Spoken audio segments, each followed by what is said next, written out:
देख रहे हैं इन डार्क राजकुमार के साथ। तो चलिए पढ़ते हैं आज की कहानी की ओर। दोस्तों, आज भी इस घटना की एक एक तस्वीर मेरे दिल में इस कदर बरकरार है मानो ये घटना सिर्फ कुछ ही दिनों पहले मेरे साथ हुई है। तो आखिर क्या हुआ था मेरे साथ जिसके कारण मेरी जिंदगी के काफ़ी सारे विचार एकदम से बदल गए। तो आइए जानते हैं। रात के 8:30 बज रहे थे और उस समय फंक्शन के दौरान मैं अपने दोस्तों के साथ शराब के नशे में धुत था। मेरे सारे दोस्त आज मेरे साथ उसी फंक्शन के अंदर मौजूद थे। हम सभी बस इधर उधर की बातें ही कर रहे थे कि एक खूबसूरत लड़की अचानक से मेरे कंधे से टकरा गई और उस लड़की को इस तरह टकराता देख मैं उसकी तरफ देखकर एक मंद मंद मुस्कुराहट देने लगा। बदले में वो लड़की भी मेरी तरफ एक मुस्कुराहट दे रही थी और एक नौजवान लड़के को इससे बेहतर क्या चाहिए। जब वह लड़की मेरी तरफ देखकर मुस्कुरा रही थी तो मैं भी अब उसका पीछा करने लगा। हालांकि मैं उसे जानता तो नहीं था, इसके बावजूद मैं उस लड़की का पीछा करता रहा और फिर मेरे दोस्तों ने मुझे अपने साथ बुला लिया और बातों ही बातों में वह लड़की मेरे दिमाग से कब निकल गई मुझे पता ही नहीं चला। लेकिन जब रात के 10 बजने को आए तब जाकर मुझे उस लड़की का ख्याल आया तो मैं उस लड़की के बारे में काफ़ी लोगों से पूछताछ करने लगा, लेकिन किसी ने उसके बारे में कुछ नहीं बताया। सब लोगों का कहना था कि उन्होंने इस जगह पर किसी भी लाल कपड़े वाली लड़की को नहीं देखा था। हालांकि मुझे अभी भी साफ साफ याद था कि उस लड़की ने लाल लाल कपड़े पहन रखे थे। पता नहीं क्यों, लेकिन सिर्फ कुछ ही देर में मुझे उस लड़की से प्रेम होने लगा। फिर जब वो मुझे कहीं पर नहीं मिली तो मैं उस फंक्शन में वापस लौट गया और वहीं पर मौजूद काफ़ी सारी कुर्सियों में से एक कुर्सी पर बैठ गया और उस फंक्शन को एंजॉय करने लगा। जब मैंने अपने दोस्तों को घर जाने की बात कही तो उन्होंने बताया कि वो सभी है फंक्शन ख़त्म होने के बाद ही अपने घर लौटेंगे और मैं इस बात को अच्छे से जानता था कि हमें घर लौटते लौटते आज की पूरी रात ही बीतने वाली है। लेकिन अब मैं अकेला भी नहीं लौट सकता था, जिस कारण मैं वहीं पर उनके बगल में बैठा रहा। तभी मैंने अपने दोस्तों को उस लाल कपड़े वाली लड़की के बारे में बताया तो मेरे सारे बेवकूफ़ दोस्त उस लड़की को ढूंढने के लिए इधर उधर भटकने लगे। लेकिन अफसोस अभी तक वो लड़की हमें कहीं पर मिल नहीं पाई। फिर मैंने उस लड़की को ढूंढना ही छोड़ दिया क्योंकि अब मेरी उम्मीद टूट चुकी थी। मुझे लगा कि शायद अब वह लड़की अपने घर जा चुकी है। अभी हम सभी दोस्त उस फंक्शन के अंदर बैठे हुए थे कि मेरा एक दोस्त जोर से चिल्लाते हुए बोला, अरे भाई वो देख, वो लड़की जिसके बारे में तुम काफ़ी देर से बातचीत कर रहा था। फिर मैंने उस तरफ देखा तो मैंने पाया कि वह लड़की सीढ़ियों पर बैठी हुई थी और उसके आजू बाजू में कोई मौजूद नहीं था। तो मैं बिना कुछ सोचे समझे अपनी कुर्सी से उठा और उसकी तरफ चल दिया। फिर मैं उस लड़की के पास बैठ गया। हम दोनों वहीं पर बैठे हुए आपस में बातचीत करने लगे और तो और वह लड़की भी मुझसे काफ़ी अच्छे से बातचीत कर रही थी। मैं उससे काफ़ी देर तक बातचीत करता रहा और बाद में मैंने उस लड़की से उसके घर वालों के बारे में पूछा तो उस लड़की ने मुझे बताया कि उसके सारे घर वाले उसे बचपन में ही छोड़कर जा चुके थे। वो अपने पापा की इकलौती बेटी थी और अब वो अपने मामा के यहाँ पर रहती है। मुझे उस लड़की की स्टोरी काफ़ी इमोशनल लगी। अभी मैं उस लड़की से बात कर ही रहा था कि एक और लड़की मुझे घूरती हुई नजर आई, लेकिन बाद में मैंने उस लड़की को बार बार नज़रअंदाज करना ही ठीक समझा और मैं उसी लड़की से बातचीत करने लगा जो कि कुछ देर पहले मुझसे टकराई थी। और फिर जब मैंने उसका नाम पूछा उसने मुझे अपना नाम पूनम बताया और उस लड़की का नाम पूनम सुनकर मैं लगातार उसे ही देखने लगा क्योंकि पहले भी पूनम नाम की एक लड़की मेरी ज़िंदगी में आई थी, मगर वो ज़्यादा दिन तक नहीं टिक पाई। दरअसल एक बड़े एक्सीडेंट की वजह से उसकी मौत हो गई थी। अब तो धीरे धीरे मेरा दिल उस लड़की की तरफ आकर्षित होने लगा। फिर हम दोनों आपस में बातचीत करते रहे, लेकिन जब रात के 1 बजने को आए तब जाकर उस लड़की ने मुझे घर से निकलने को कहा। मैंने भी अपने सारे दोस्तों को घर से निकलने का सुझाव दिया और हम सभी गाड़ी में बैठ गए। जाते जाते उस लड़की ने मुझे एक बात कही थी जो मैं ठीक से समझ नहीं पाया। दरअसल उसने मुझे बताया कि यहाँ से गुजरने वाला हाईवे भूतों का मुख्य अड्डा माना जाता है, मगर मैं कहाँ इतनी जल्दी इन सभी बातों पर विश्वास करने वाला था। मैंने इन सब चीज़ों को नज़रअंदाज कर दिया और चुपचाप निकल गया। रात अंधेरे की गहराई में डूब रही थी और सड़क के ऊपर सन्नाटा भी जोरदार पसरा हुआ था। चारों तरफ ज़्यादा गाड़ियों का आवागमन तो नहीं था, लेकिन कुछ गाड़ियों की हेडलाइट ज़रूर मेरी आंखों से टकरा रही थी, जो कि इस समय मैं गाड़ी ड्राइव कर रहा था और मेरे सारे दोस्त कुछ ज़्यादा ही नशे में धुत थे, जिस वजह से मैंने उन सभी को पीछे वाली सीट पर बैठा कर रखा था। लेकिन उस समय मेरे दोस्तों को पता नहीं ऐसा क्या सूझा कि उन्होंने मुझे गाड़ी रोकने को कहा और मैंने भी अपनी गाड़ी को ब्रेक लगाया और वो सभी नीचे उतर गए और फिर वह सभी एक रास्ते की तरफ चल पड़े। दरअसल वो रास्ता उस सड़क की दूसरी तरफ कटा हुआ था, जिस वजह से शायद उन सभी को किसी चीज़ की आन पड़ी। फिर मैं भी अपनी गाड़ी से नीचे उतरा और उन सभी के पीछे पीछे चल दिया।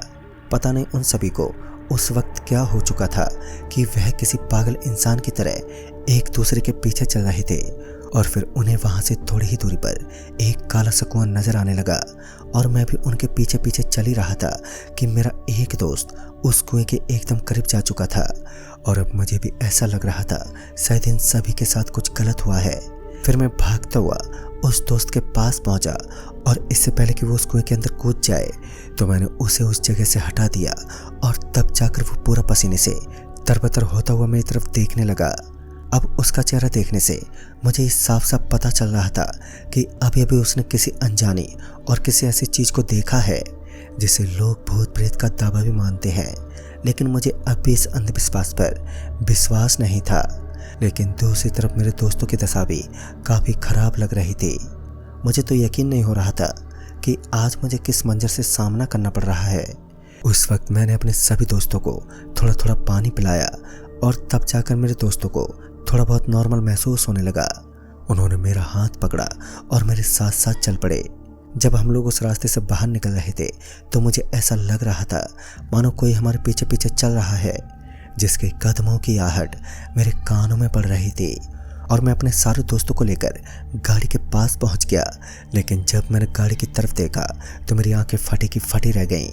मेरा पूरा शरीर एकदम से थरथर कांप उठा।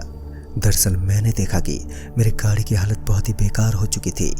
गाड़ी का एक टायर अब फटा हुआ था तो वहीं पूरी की पूरी गाड़ी कांच के साथ कचूमर की तरह बन चुकी थी। गाड़ी की ये दशा देखने के बाद मुझे गुस्सा तो बहुत आ रहा था, लेकिन मैं इस बात को जान पाने में नाकाम था कि आखिर इस तरह गाड़ी की दशा कौन कर सकता है।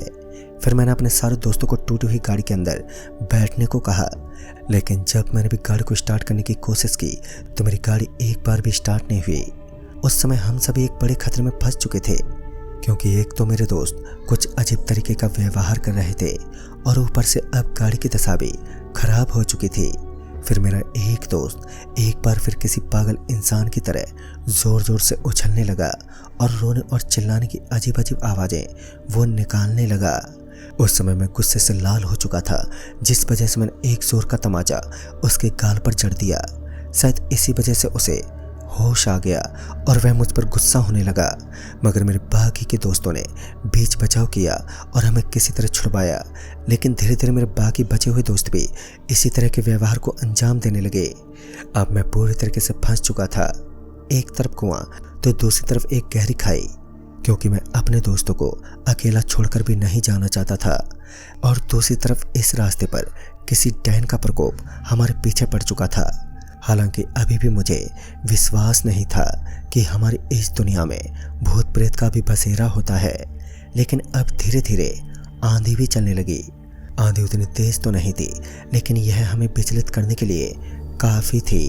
हम सभी उस सड़क पर खड़े खड़े किसी दूसरी गाड़ी के आने का इंतज़ार कर रहे थे। अभी हम किसी गाड़ी का वेट ही कर रहे थे कि अचानक से सफ़ेद कलर की एक कार हमें अपनी तरफ आती हुई दिखी।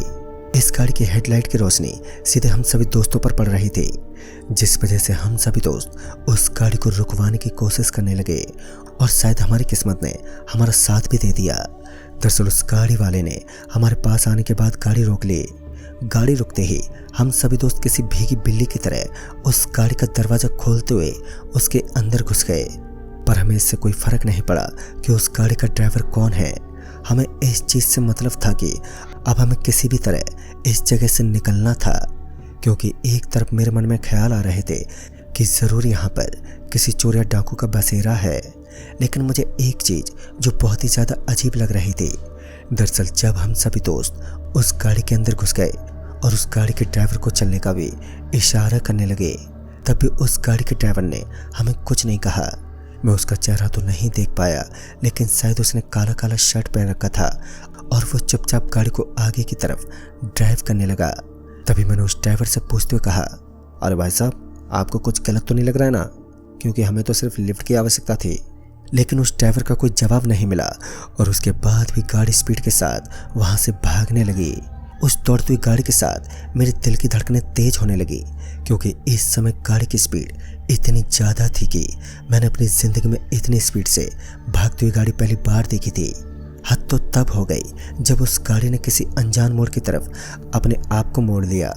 गाड़ी का ड्राइवर पीछे की ओर अपना चेहरा घुमाते हुए मुझसे बोल पड़ा, अब तुम लोगों का बचना बहुत मुश्किल है। और इतना बोलने के बाद उसने अपना चेहरा आगे की तरफ घुमाया और गाड़ी को ड्राइव करने लगा। मुझे उस आदमी की हरकतें बिल्कुल भी ठीक नहीं लग रही थी। मैंने उस आदमी के कंधे पर अपना हाथ रखा, लेकिन उसका कंधा मुझे बहुत ही ठंडा सा महसूस हो रहा था। और जैसे ही मैंने उस आदमी को अपना हाथ लगाया तो अचानक ही गाड़ी का ब्रेक लग गया और ब्रेक लगने की वजह से मेरे सारे दोस्त पीछे वाली सीट से इधर उधर गिर पड़े। और फिर क्या था, मैंने उस गाड़ी के दरवाजे को खोलने की कोशिश की, लेकिन उसका दरवाज़ा पूरी तरीके से जाम हो चुका था। अब मैं पूरी कोशिश करता रहा, लेकिन बाद में मैंने देखा कि उस गाड़ी के अंदर मिट्टी भरी हुई थी। ऐसा लग रहा था मानो कई सालों से उस गाड़ी को साफ ही नहीं किया गया हो। लेकिन जब हम गाड़ी के अंदर पहुंचे थे तब तक गाड़ी का माहौल एकदम सही लग रहा था, लेकिन इस वक्त गाड़ी का पूरा माहौल बदल चुका था। एकदम नई गाड़ी अब लोहे की एक धातु लग रही थी। ऐसा लग रहा था मानो वह कोई गाड़ी नहीं बल्कि एक लोहे की खंडर पड़ी हुई वस्तु है। हम सभी दोस्तों उस गाड़ी से बाहर निकलने की अब कोशिश करने लगे।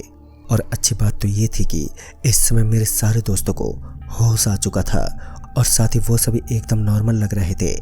लेकिन बाद में जब हमने उस कार की ड्राइविंग सीट की ओर नज़र दौड़ाई तब जाकर हमने देखा कि उस गाड़ी की ड्राइविंग सीट पर कोई मौजूद ही नहीं था।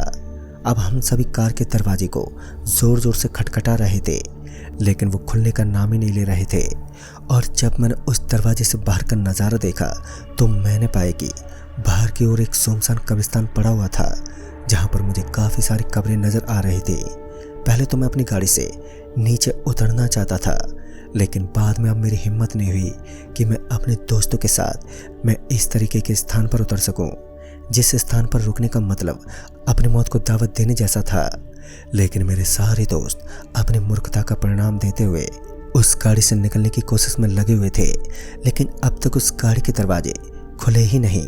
धीरे धीरे अब रात और भी गहरी होती जा रही थी, लेकिन दूसरी तरफ उनके गले में डर का आतंक बह रहा था। उस समय मुझे अपनी आंखों पर विश्वास नहीं हो रहा था कि एक ऐसा ड्राइवर जो असल में कोई ड्राइवर नहीं था और वो हमें इस कब्रिस्तान के अंदर तक लेकर पहुंच गया। दोस्तों, अक्सर लोगों का कहना होता है कि जहां पर अंधेरा शुरू होता है तो वहां पर रोशनी की मौजूदगी होना भी एक लाजमी सी बात थी। और फिर हम लोगों को पता नहीं चला कि हमारी आंख कब लग गई। जब तक सूर्योदय होने लगा तब तक मैंने देखा कि हम उसी रोड पर मौजूद थे जिस जगह पर मेरे सारे दोस्त अजीब सी हरकतों को अंजाम दे रहे थे। मुझे नहीं पता उस दिन हमारी जान कैसे बच पाई। शायद वो हमारी खुशनसीबी थी या फिर भगवान की मन मर्जी, मुझे नहीं मालूम। लेकिन बाद में मैं कभी भी उस रोड से रात में आने की हिम्मत नहीं जुटा पाया। और तो और दोस्तों, यह घटना आज भी मुझे अच्छे से याद है, जिससे मेरी रूह आज भी कांप उठती है। तो दोस्तों, इस कहानी में बस इतना ही। तब तक के लिए बाय एंड टेक केयर।